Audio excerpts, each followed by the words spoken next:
Con el permiso de la Asamblea, compañeras, compañeros diputados, democracia y más salario. Ese fue el lema de la campaña presidencial del Partido Comunista en 1979. El salario, sin duda, es una de las luchas más grandes que ha abordado la izquierda durante décadas en el mundo. Y ahora que se aprobó en México el pasado 4 de diciembre, se anunció por la presidenta de México, Claudia Sheinbaum, que los salarios mínimos generales y profesionales tendrían un aumento del 12% para 2025, pasando de 248.93 a 278.80 pesos diarios en la zona general y de 374.89 a 419.88 en la zona fronteriza libre. En la izquierda nos da regocijo que se esté cumpliendo esa añeja petición de aumentar los salarios para los trabajadores de México. Este incremento no es menor. El salario mensual de los trabajadores será de 8,364 pesos en la zona general y 12,596 pesos en la frontera, como mínimo. Y con ello se beneficia a 8.5 millones de trabajadores. Este incremento refrenda el compromiso de este movimiento de transformación para recuperar el poder adquisitivo de los mexicanos, de los trabajadores mexicanos, para poder generar más economía, más mercado. Y este esfuerzo empezó con nuestro entonces presidente Andrés Manuel López Obrador, que logró en 1919 el primer aumento histórico. La recuperación del salario mínimo es mucho más que un acuerdo económico, una decisión política, sino es una reivindicación de la justicia social. Durante la noche neoliberal, las trabajadoras y los trabajadores de México sufrieron precarización de sus derechos, de sus prestaciones y de sus salarios. La pauperización del trabajo fue la consigna que ejecutaron los gobiernos neoliberales para maximizar la ganancia de unos pocos a costa del interés general de nuestro pueblo. De 1992 a 2018, el salario se mantuvo constante. No tuvo aumentos reales. En el gobierno de la doctora Claudia Sheinbaum se quiere garantizar, en cambio, que para 2030 todas las mexicanas y los mexicanos accedan cuando menos a 2,5 canastas básicas, solo con su salario. Ese objetivo se ha trazado ya desde el inicio de su gobierno y con salarios que ya se acordaron incluso con las grandes organizaciones empresariales, se garantizará que se consiga ese objetivo de recuperación económica. El aumento autorizado de forma unánime por la Comisión Nacional de Salarios Mínimos equivale 3 veces la inflación proyectada para el próximo año. El mito de la derecha de que el aumento salarial generaría inflación ha quedado evidenciada como una patraña en los últimos 6 años. Por el contrario, el aumento del 12% generará que se pueda cubrir 1.85 veces la línea de la pobreza. De 2000 a 2018, el salario aumentó solo 16.6%. Quedó en 88 pesos con 15 centavos. Así es como lo dejó el gobierno de Enrique Peña Nieto.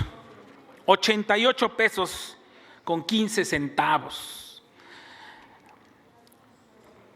La calidad de vida de las personas y las familias responde directamente al salario.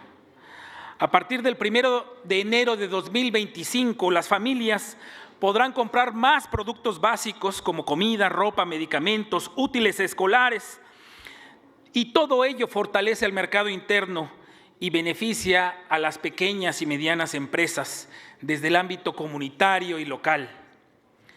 Desde 2019, los incrementos aprobados han resultado en una recuperación del 135%, mientras que el salario promedio real registrado ante el Instituto Mexicano del Seguro Social ha crecido 23.3%. Sin embargo, la política salarial no ha sido una medida aislada en el gobierno de México en estos últimos años.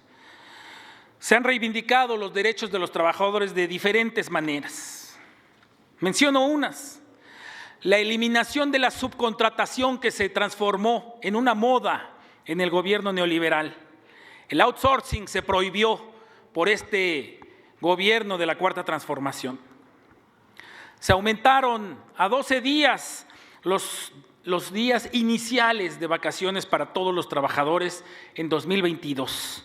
Se aprobó esa modificación. Se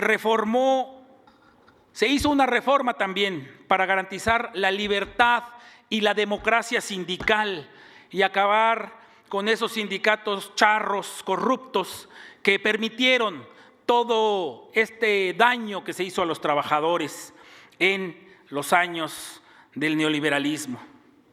Se reformó el sistema de pensiones contributivas para devolver la dignidad de las personas con un retiro. Y se pasó del 6.5% del salario que se cotizaba a un 15% a partir de 2023. Se disminuyeron las comisiones de las AFORES. Se generó el Fondo de Pensiones para el Bienestar, que garantiza el aumento de la pensión del IMSS y el ISSSTE, para que se retiren los adultos mayores con el 100% de su último salario, si este es menor a 16,777 pesos. Este mismo año, el Gobierno de México actualizó el subsidio al empleo, beneficiando a 8.2 millones de personas que ganan menos de 9,081 pesos. Esto como resultado precisamente del incremento al 20% al salario mínimo. Es decir, se equiparó el monto de subsidio a la mejora del salario. El Congreso de la Unión, con el voto aprobatorio del Poder Reformador de la Constitución, es decir, con nuestro Congreso, aprobó la reforma al artículo 123 constitucional para garantizar que los salarios, en la revisión de los salarios, nunca se esté por debajo de la inflación. Y ello se cumple ahora con este anuncio que hizo la presidenta Claudia Sheinbaum. Se garantiza asimismo que las maestras, los maestros, el personal de salud, los policías, las guardias nacionales y el personal de las Fuerzas Armadas perciban un salario mensual que no podrá ser menor al salario promedio registrado ante el IMSS. Por otro lado, aprobamos la reforma constitucional que permitirá que las personas trabajadoras accedan a una vivienda digna y adecuada, así como a su arrendamiento y mejora, además de la rehabilitación.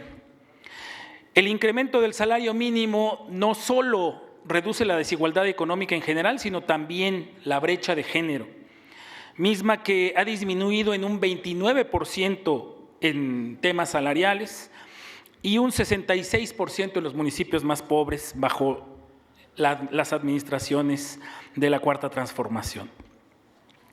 El desempleo está en su nivel más bajo, con una población desocupada de 1.6 millones de personas, de acuerdo con la Encuesta Nacional de Ocupación y Empleo 2024.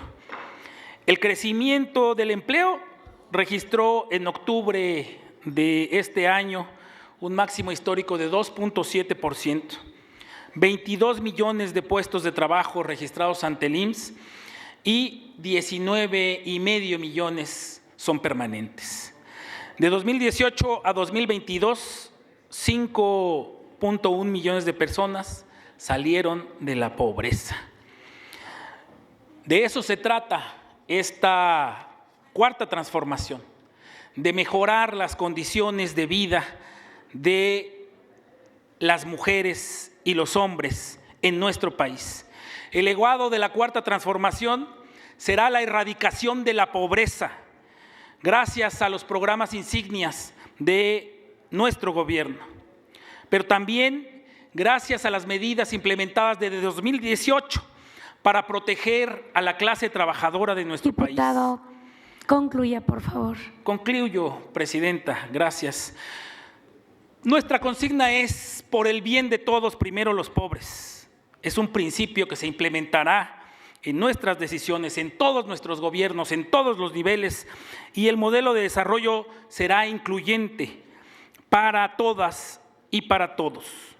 La prosperidad compartida y delineada por nuestra presidenta será la directriz de toda decisión política, económica y social, respetando siempre la voluntad del pueblo. El verdadero sentido y razón de ser de nuestro movimiento es el humanismo mexicano. Muchas gracias, Presidenta, muchas gracias a todos los